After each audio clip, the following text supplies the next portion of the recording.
Welcome to Not Milk Never Milk. Subscribe if you're lactose intolerant.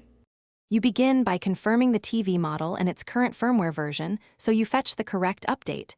This avoids flashing the wrong package. Once done, connect via Ethernet for reliability or verify strong Wi-Fi and keep the TV powered.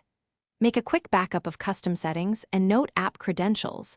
If the manufacturer requires manual install, prepare a formatted USB drive. Now, navigate to the Update menu and choose Automatic or Manual Update to start the process. Next, select the update source, Network for automatic downloads or USB for manual packages you obtained from the maker.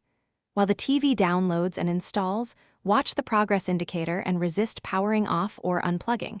Interruption can corrupt system software.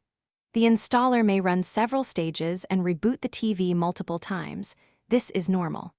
Make sure to follow any on-screen prompts, agree to license terms, and wait patiently until the TV returns to the home screen before using it. Finally, confirm the firmware version changed and run quick checks. Open streaming apps, change channels, and test the remote to ensure full functionality. If you notice odd behavior, allow the system to settle, then perform a settings reset or selectively restore your backup. Reinstall any failing apps. If the update failed or produced an error, try the USB manual install method or record the error code and contact manufacturer support. That targeted step usually resolves stalled updates quickly.